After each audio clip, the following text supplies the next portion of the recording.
Hey guys, welcome or welcome back. Tisha here, back for another Bridgerton review. I know, what am I doing back so soon when I said that I'll only be releasing 1 to 2 of these a week? And I just released one yesterday, and here I am back for another one. What happened was I decided to just go ahead and watch episode 2 and take notes because it's been a while, and I got so excited while watching episode 2 that I said, you know what? Forget it. I'm just going to go ahead and I'm going to take these notes now and record it now, even though I'm supposed to be watching Sister Wives content right now. But I'm finding myself thoroughly enjoying this series, especially because this isn't reality, so I don't have to feel as badly about the things that are happening. But let's begin. If there is something that happened in this episode that you would like to discuss, feel free to put it down below. So we begin the episode with what appears to be flashbacks of Simon's mother giving birth after several attempts to have a successful pregnancy. Because we know back in these days, women were supposed to be bearers of children. You're supposed to get pregnant and you're supposed to be able to provide an heir, which would have to be a male. It's not about having kids, it's about having first male children for a lot of families. We see her give birth, and despite her screams and the amount of blood that we see, her jerk of a husband, I'm going to call him Old Duke, only cares about whether or not she is delivering a heir to carry on the Hastings name. Simon is born. She looks at him and she doesn't even get a chance to hold him. She's happy that she's finally been able to provide this heir. Old Duke runs in yelling, "Do I have a son or not?" So forget that your wife just had a baby for you. Forget all the screaming and all that other stuff that comes along with her giving birth. Instead, you just want to know whether or not you have a son. Lady Danbury hears all this commotion, runs in and sees something isn't right. She rushes to her best friend's side and lets her know, I'm here. She looks at Lady Danbury and says, "I did it." And then she slips away and she passes.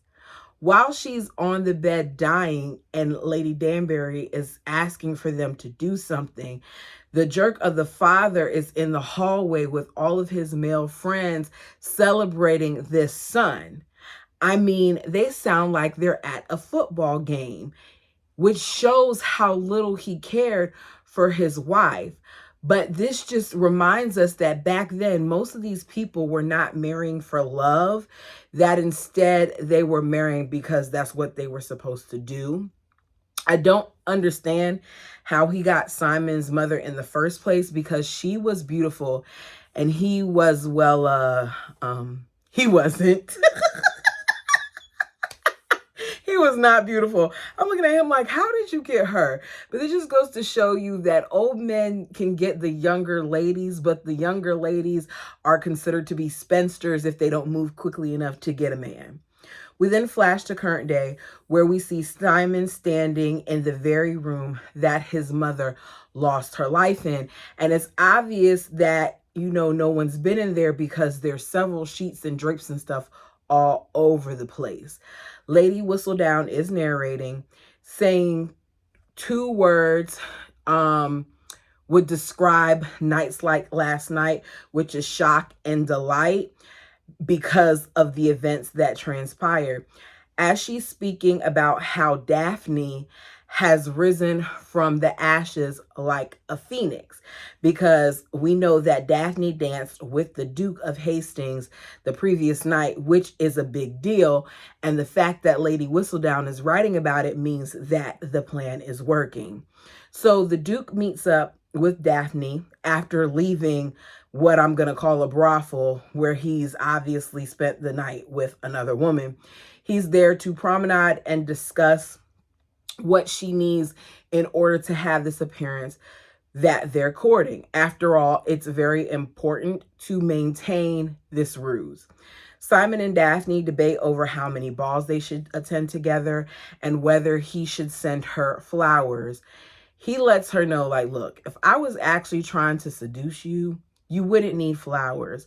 All I would need, and I quote, is 5 minutes alone with you in a drawing room. Which, me being me, I knew exactly what he meant. But that statement completely goes over her head, and it's a perfect way to segue into the next scene. So in the next scene, we're at the Feathertons' house, where we hear Penelope and her sisters whispering to each other, gossiping, wondering how in the world Marina is able to get pregnant. Like, how is she pregnant? They don't understand that in order to be pregnant, you have to have sex. Mothers back then did not tell their daughters about these things. Unfortunately, some of that is still the case now, but they weren't told how this happens. So even though at this point, all of these young ladies are supposed to be a part of the social season, they don't even know what they're truly getting into and what comes with marriage. Lady Featherington, when they're asked, because they ask, how is it possible for her to be pregnant? She tells them to stop speaking about it. We're not going to answer your question, in other words. And to me, that would have been a perfect time to discuss it. Later that day, Penelope is walking with Eloise, and she shares with Eloise that one of their maids is pregnant. She's not talking about the maid, however. We know that she's talking about Marina, because Marina is the one that is pregnant, but only the Featheringtons and maybe some of the people in the Featherington household know this, because this isn't something that gets announced. Eloise says she doesn't know how that happens either, she thought too that pregnancy could only happen to married women. They don't want to become pregnant by mistake, so they need answers. So they both agree that they have things that they want to accomplish, and in order to find out how Marina got pregnant, they're going to do some investigating of their own. So Penelope decides that she's going to ask Marina how she got pregnant, and Eloise decides to ask her mother. Marina ends up telling Penelope later on that her pregnancy came from love. She shares that she is in love with a guy named George, that they write letters back and forth, and he is currently fighting a war in Spain, but she hasn't told him yet of the pregnancy. Neither Penelope nor Eloise end up finding out the truth about sex, because you have one person saying it's love and you have another mom not even trying to answer the question. Daphne is at home practicing a song on the piano that she cannot finish, because the ladies are supposed to be able to entertain doing various things, whether it be read poetry or play or know different languages. Like, they're supposed to be entertaining to their husbands. As she's practicing on the piano, she's informed by staff that she has several callers that are there to visit. It appears that the line of people that were previously at Miss Thompson's or the Featherton's house is now at the Bridgerton household. And this excites Daphne, because she's no longer sitting there waiting for people to arrive, because we know last episode she only had 2 people, whereas here she has multiple suitors. So Anthony arrives, and he's accompanied by the black-eyed Lord Berbrooke, who is there because he thinks he's the only one. And he sees all these people, and he's bothered by the fact that he sees all these people. He's like, look, Bridgerton, I thought we had a deal. He tells him, don't worry about it. I'm going to send you home, and I'm going to handle it along with everybody else. So he dismisses everyone. Lady Bridgerton is like, why would you send all those people home? It's such an exciting morning. We're having such a great time, and you sent them home. Why would you do that? And he tells her, I sent them home basically, Mom, because I have promised Daphne to Nigel Berbrooke.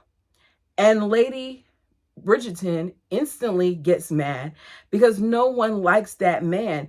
And Daphne at this point has the attention of the Duke, which is better than a baron.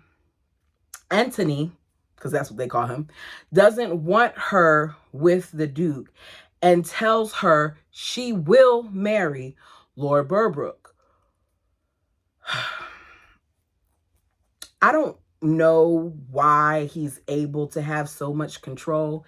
It kind of reminds me of how sometimes men just feel like because they're a man, they're just supposed to take leadership, even though in this instance, it seems as if Anthony is not prepared to take the leadership because he's supposed to have control of the situation, but he's causing things to be chaotic. Anthony storms off because he's mad about this and he's blaming some of it on the Duke.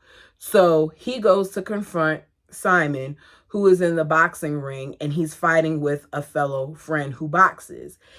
He ends up asking the other friend if he could speak with Simon. He gets in the ring with Simon. They throw some punches along with some words, and he tells him, like, I need you to leave my sister alone because I know who you are. We're friends, but I know who you are, and she's promised to Lord Berbrooke. He, unlike Simon, according to him, does not go in and out of brothels, and Lord Berbrooke is a decent man, which this is just his opinion, but we already know he isn't based on how we saw him try to assault Daphne in episode 1 while she was out by herself. Anthony is so judgmental of Simon, yet Anthony at this point is Simon. He does the same thing that Simon does. But isn't it funny how it's okay when we do it to others, but we don't like the thought of it being done to our sister or our friend? We have another flashback of Simon where he's 4 years old and he's by himself in this room with this lady who is watching him. We find out he's advanced in everything but speech, because that happens sometimes. It takes some children a little bit more time to grasp certain things. Because his son has a stutter, in Old Duke's eyes, he's an imbecile and an idiot and a half-wit. He's an imbecile that he never wanted to see again, and he says multiple times, he is dead to me. Old Duke is such a jerk. God forbid your child isn't perfect and he's a little delayed in speech. It doesn't mean that you get to toss him by the wayside. So from that point on, one of his mother's previous maids, I'm assuming, ends up taking care of Simon, where he is hidden away. He's hidden there until Lady Danbury arrives several years later. Remember, Lady Danbury was his mother's best friend. So she comes to visit and she's surprised by what she finds, because not only is he not speaking to her when she walks into the room, but he's not in school. He's in this room all alone. As she's talking to him, she tells him, you can speak, because he's stuttering to talk to her. She comes down to his level and tells him, I'm going to help you overcome this, but you must promise me that when you step into the light, you will be worthy of the attention you command. Because who he is, the name that he has, all of that stuff is going to command a certain level of attention as well as confidence. So she steps in and she basically saves that boy. She speaks life into him and turns him into what we now see as this confident, dapper, handsome man that he is today. We flash back to current day. It's the next ball and Lady Danbury is accompanied by Simon. As soon as she arrives, as soon as Daphne arrives, because she arrives shortly after, you see him approach her, Simon, and ask her for a dance. They dance, and as they're dancing, they continue to discuss their arrangement. Now, this music and this dance is a upbeat song, yet you can't help but watch them because unlike some of the other people who are on the dance floor, they look like they are happy. They look like they're enjoying each other. You see her laughing, you see him laughing, you see them becoming friends before our eyes. Here, to me, even though this is supposed to be an act, neither one of them are acting. As they are dancing, Lord Berbrooke is watching from the sidelines and he is mad. So he ends up approaching Anthony again to talk to him. Simon sees this, ends up coming over and revealing to Anthony that Lord Berbrooke tried to approach Daphne inappropriately. And as a result, Daphne is the one who gave him that black eye. Now, at first he was like, no, he was like, go and ask her. And he was like, my sister would tell me that. And she says, I wonder why Daphne didn't tell you that. Anthony believes it and ends up telling Berbrooke that he can no longer marry his sister. Daphne then comes over and kind of creates a scene because she's annoyed at Simon for bringing this up at all, because she knows that this is going to be a problem because of the type of man that Nigel is and how entitled he is. Following the ball, as Simon leaves Lady Danbury because he escorts her home, and he's walking through what would be an alley, and he approaches him in the alley, wanting him to tell Anthony that he no longer has interest in Daphne. I'm like, okay, you're approaching this man at night. This is very stupid of you. He obviously doesn't care for you. She obviously doesn't want you, but here he is. He says, you don't need her. You already have status and the money and the connections and the standing, which lets us know that this isn't really about his desire for Daphne. This is his desire for what comes with Daphne, the money, the status, the title, because Daphne comes from a Viscount. He says, I need her. Then, as he's sitting there going back and forth with Simon, he says, you haven't had her, have you? In other words, you're trying to question this lady's virginity, because he says he doesn't want something that, I quote, is loose and damaged. This pisses Simon off because Simon at this point actually, unlike bird unlike Berbrooke, he respects her. Nigel, because that's his first name, then decides he's going to talk a bunch of crap about his upbringing, because the rumor is around certain people know about him, and he starts to talk about his father and his mother and how basically his mother couldn't produce an heir. And that's all he had to say. Next thing you know, Simon pounces on him and beats him up. And as he's beating him up, we get another flashback. This time, he's a little bit older, and Lady Danbury has shown up to Old Duke's home with Simon in tow. She says, I thought your grace might be relieved to know that your son is alive and well. For some reason, your staff was surprised by that fact, which goes to show you that when he said that you're dead to me, he meant he was going to be dead to him. He wants to know why they're there. Like, what do you got him in front of me for? I already sent him away a long time ago because the boy is an imbecile. Simon begins to speak. He's doing well at first, but he gets nervous, hesitates a bit, and begins to stutter. Old Duke interjects to tell him, you are my worst failure. Lady Danbury speaks up to let him know that it's not right, and he calls her a B, basically. She reminds him, this is the next Duke. You hear Simon say, I wrote you many times to let you know I'm I'm not dead. Did you receive my letters? Rather than answering him on whether or not he got those letters, he tells him it's a deep enough wound to live with the knowledge that you shall one day inherit Hastings. You are as looseless as your mother proved to be. So I shall presume the same recourse with you as I did with her. And he pauses to forget that you ever sullied these halls.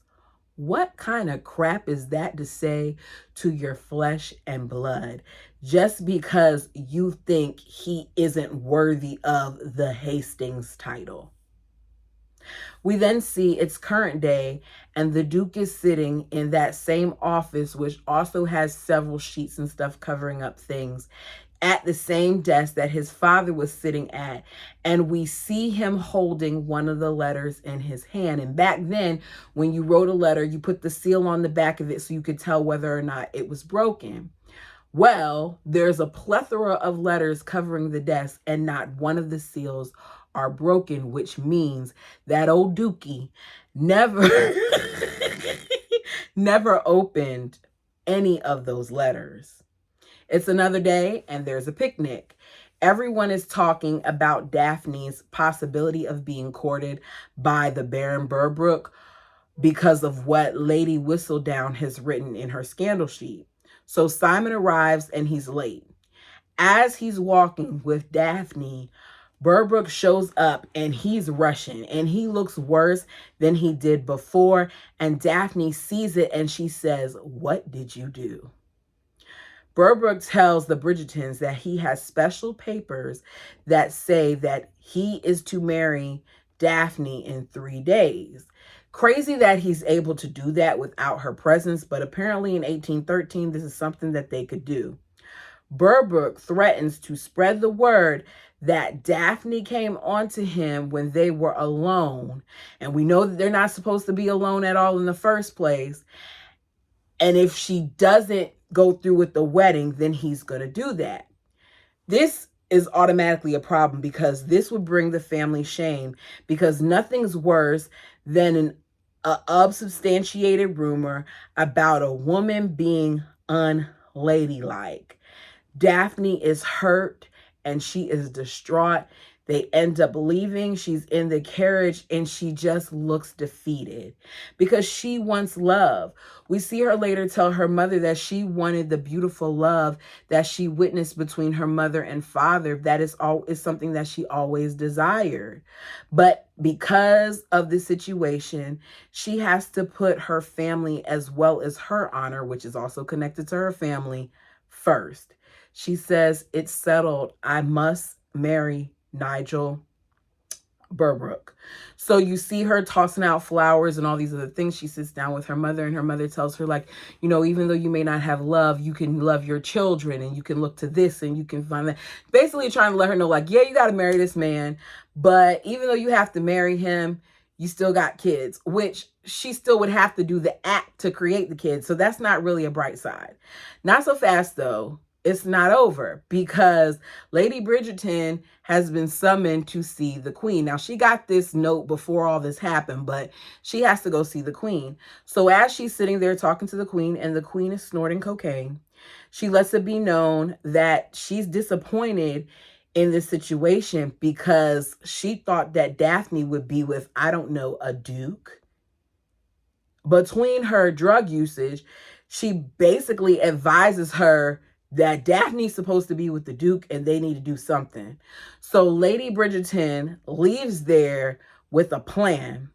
She creates a plan to get the maids together to gather dirt from the Berbrooke's mom.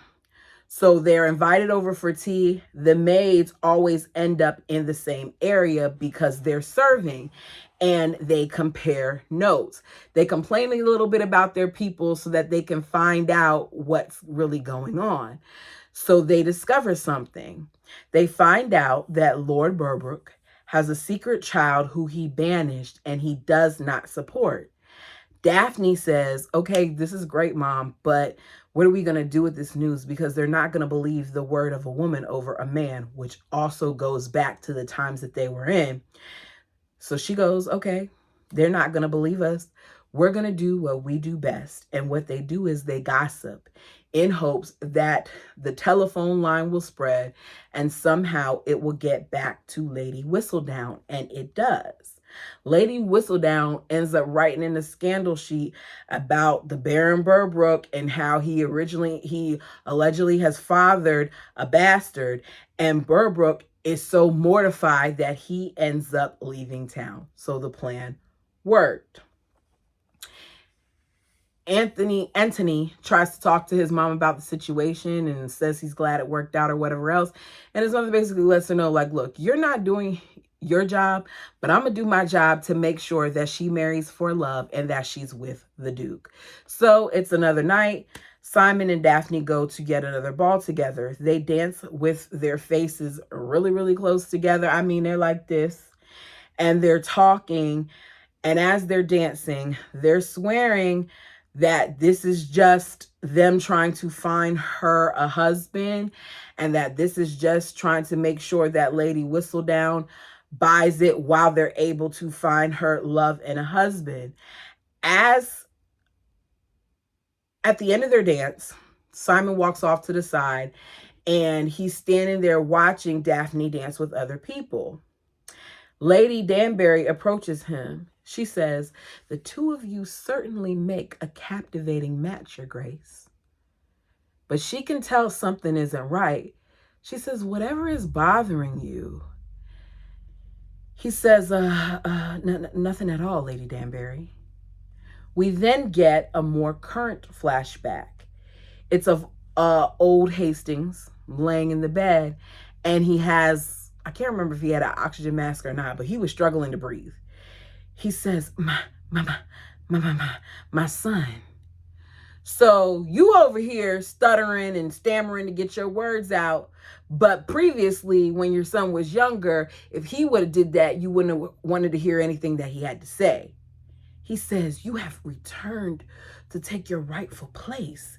My heart may be failing, but I assure you, it swells with pride knowing the Duke that you have grown into.